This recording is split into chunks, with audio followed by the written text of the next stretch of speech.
I want to talk a little bit more about seasons of life. I think so often, sometimes we lose energy and we become utterly exhausted in a season because we're fighting so hard against it.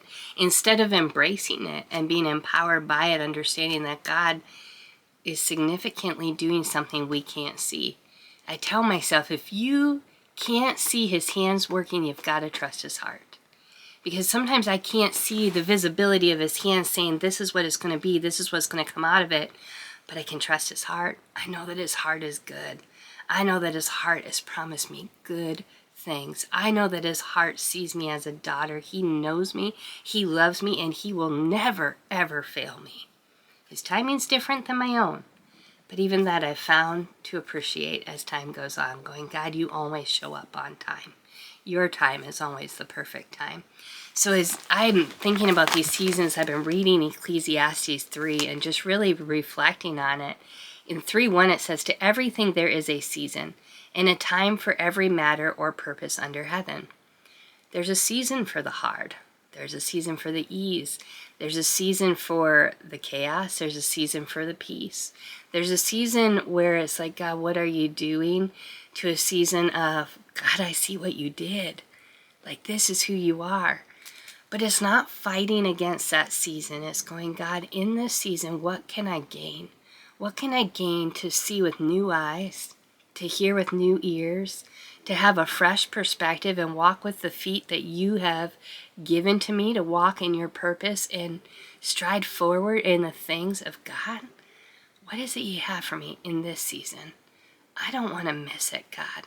I want to be right here in the midst of it going, God, if it's a season of heartache, if it's a season of slowdown, if it's a season of frustration, if it's a season of waiting, if it's a season of figuring things out, that's okay. It's just a season. There's a beginning and an end to this season, and I will appreciate every ounce of it for what it is because I know what's on the other side of it will be worth it.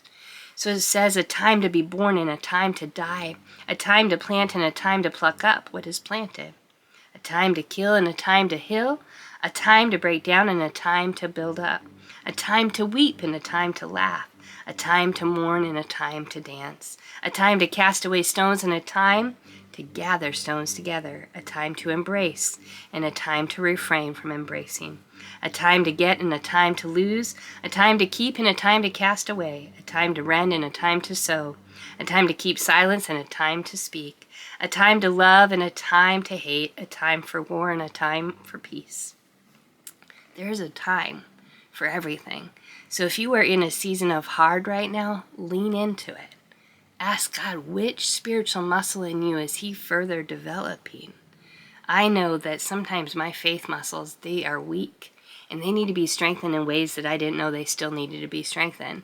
It's like when you walk the beach and all those little muscles in your feet hurt from using them in ways you hadn't used them before. I think sometimes our faith muscles, we don't realize how much God is strengthening them.